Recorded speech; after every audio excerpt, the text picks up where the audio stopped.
Not everyone needs a Nike Streakfly 2. But those of you that do, it's arguable that this is the best shoe at what it does. Arguable. Let me present my case. I'm going to start this with very bold statements because I want to provide actual value to help you with your decisions. Not everyone needs a Nike Streakfly 2. Simple as that. Not everyone does. If you're going to buy one shoe from the Nike line and you run like me, i.e. you run your 10K anything between 50 minutes to an hour, that one shoe, in my opinion, is the Vomero 18. However, if you want to test out a shoe that's going to be good for you at race pace, fast workouts, and you can maybe afford two shoes, you get the Vomero 18 and, boom, the Vaporfly 4. Now, some people will say Aubrey Alpha Fly 3. I can't say that because I've never ran in an Alpha Fly 3. I don't have it. So I can't talk about that. The two shoes, if you can afford two shoes, in my opinion, from the Nike line will be the Vomero 18 and the Vaporfly 4. If you can afford one more to do your spicier intervals, short distance racing, I don't know if I can recommend a shoe more than this one, Nike's Streakfly 2. Allow me to make my case to inform you if this is a shoe you should start considering. But let me emphasize, not every runner requires this shoe. Those of you that want to challenge your pace for your workouts, a 5K time trial or race day, it's going to be tough to recommend a shoe from the Nike line before this one. Let's get to it. My name is Aubrey.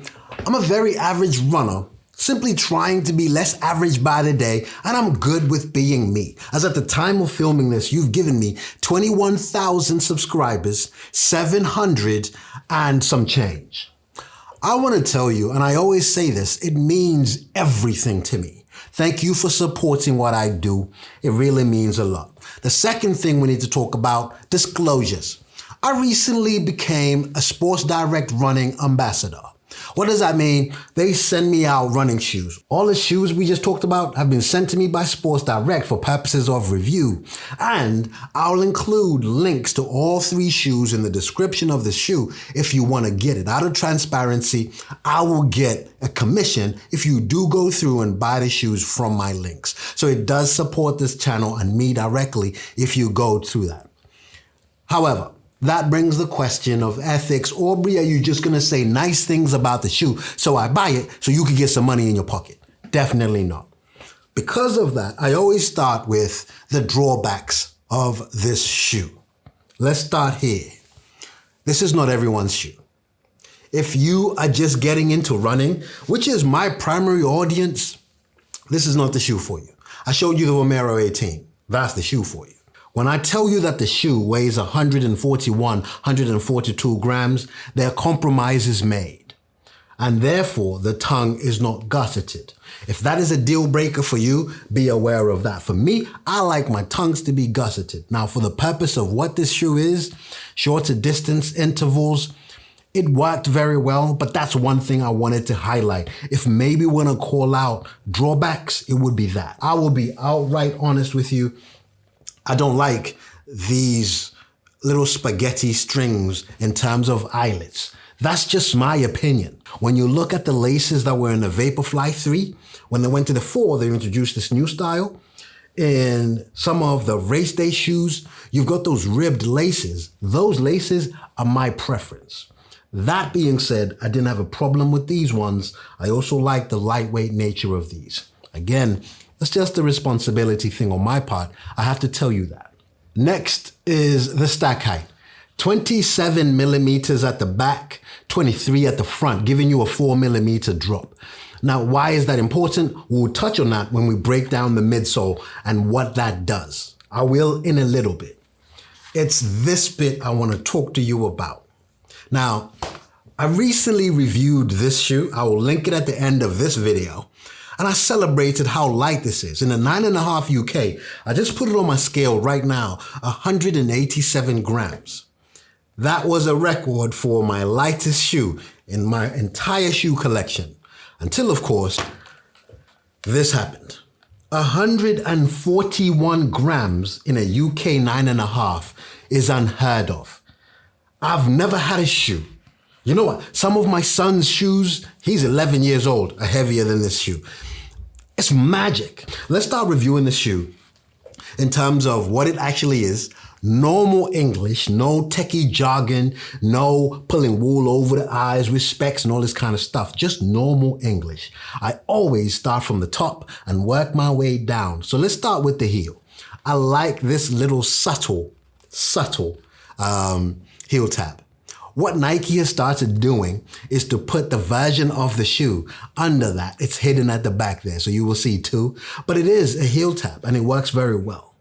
Surprisingly, when I ran in the Vaporfly 4, I was getting a lot of heel slip, where your heel literally bops up and down in the shoe while you're running, and didn't get that here. Well laced down, no issues, no heel slips. The lockdown was great, owing to very good padding on the inside, as well as some structure in the back there. It does have a structure. If you press that, you will feel that. And it worked very well, especially when you consider what this shoe is actually for. Intervals, shorter distance racing. It worked perfect. I'm not going to fault the heel. The tongue, not gusseted. And it's expected. I didn't find an issue with that. I didn't have any problems, but it's worth highlighting out of transparency. All right, let's talk about the lacing system. If you look at the Vaporfly 4, the eyelets there, you will see they're proper eyelets, and those eyelets have then been reinforced, and they still manage to shave down that weight. That's not the case here. These are the eyelets.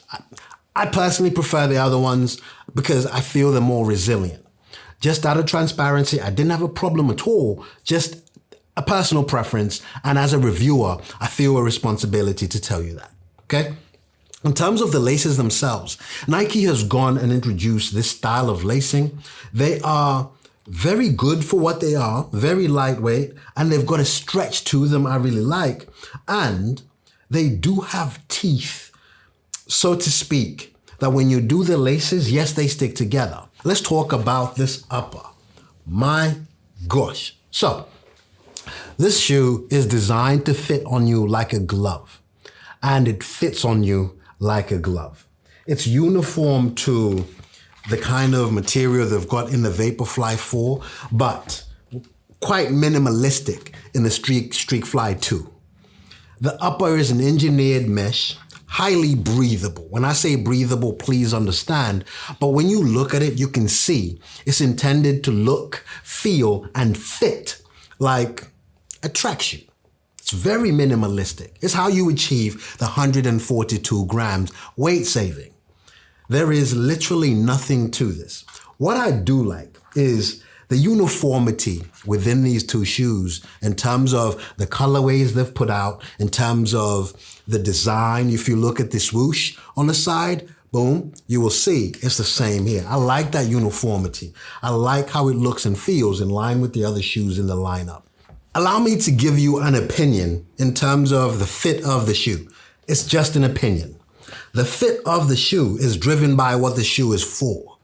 For a long run shoe, you must remember the longer you're in your shoes, your feet are gonna swell up. You wanna therefore make an allowance for that.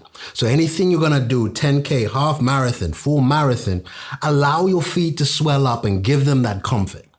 This shoe, in my opinion, with how I run, I'm not taking this past 5, 10K. Because of that, I'm only putting this shoe on if I am going at full pelt, full speed. Therefore, I want it to lock in. I wear a 9.5 UK, it's a 9.5 UK, and it fit just like that.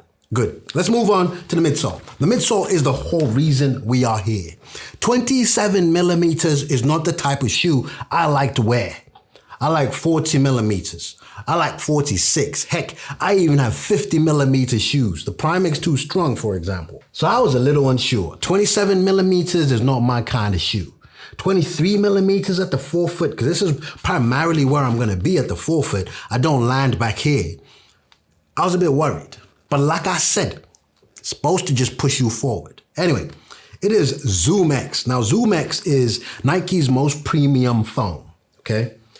Sandwiching between two layers of this is that. It's a carbon plate. Now, a carbon plated 27 millimeter shoe is only designed to do one thing, and that's to go fast. Now, let me give you the comfort here. You're fast. Some people will comment and go, Aubrey, bro, you don't run fast enough to take and you fully utilize the mechanics of the shoe. Yeah, I do. Because if I ran in a shoe that didn't have these features, I couldn't push on. Let's highlight this workout. The workout was asking me to run at this pace for 5K. Now, I haven't done this in a very long time. I've been in marathon mode.